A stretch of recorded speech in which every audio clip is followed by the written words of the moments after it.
Sir, அவனை பிடிக்கிறதுக்கு ஒரு வழி இருக்கு சார். என்ன வழின்னு சொல்லுங்க கார்த்தி. உங்க பொண்ணோட ஃபோன் உங்ககிட்ட இருக்காமா? இருக்கு தம்பி. அதுல அவனோட நம்பர் இருந்துச்சுன்னா அதுக்கு ஃபோன் பண்ணுங்க. அவன் கிட்ட நான் என்ன தம்பி பேசணும்? நீ யார் என்னன்னு எல்லா விஷயமும் எனக்கு தெரியும். உன்னை பத்தின எல்லா விஷயத்தையும் என் பொண்ணு இந்த ஃபோனில் சேவ் பண்ணி வச்சிருக்கா. எனக்கு போலீஸ் கேஸ்ன்னு போறதுக்கெல்லாம் விருப்பம் இல்லை. என் பொண்ணோட ட்ரீட்மெண்ட்டுக்கு பணம் தேவைப்படுதுன்னு அவன் கிட்ட சொல்லுங்க.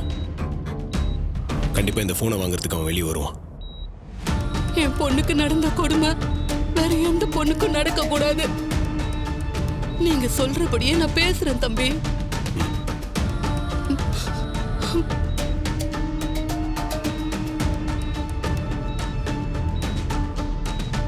ஃபோனை ஸ்பீக்கரில் போடணுமா?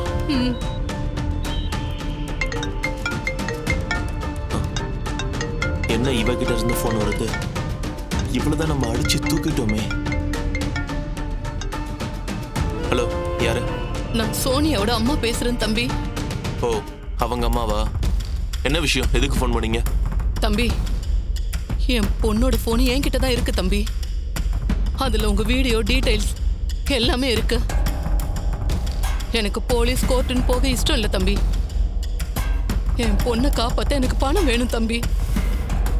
நீங்க பணத்தை கொடுத்துட்டு இந்த போனையும் வீடியோவும் வாங்கிட்டு போயிடுங்க தம்பி. சரி, ஓகே. ஃபோனை கொடுத்துட்டு வாங்கிக்கோ. ஆனா நான் எங்க சொல்றனோ அங்கதான் வரணும். சரிங்க தம்பி, நீங்க எங்க சொல்றீங்களோ நான் அங்க வரேன். மாந்தோப்பு பக்கத்துல ஒரு குடோன் இருக்குல்ல, அங்க சரியா 3 மணிக்கு வந்துரு. நீ கேட்டதாங்க இருக்கும். அப்புறம் அந்த ஃபோன் என்கிட்ட கொடுத்துடணும், புரியுதா? சரிங்க தம்பி. இந்த விஷயம் மட்டும் போலீஸ்க்கு ஏதாவது தெரிஞ்சது, அப்புறம் உன் பொண்ணு மட்டும் இல்ல, நீயும் உசுரோட இருக்க மாட்ட. ஜாக்கிரதை. சரிங்க தம்பி, நான் சொல்ல மாட்டேன்.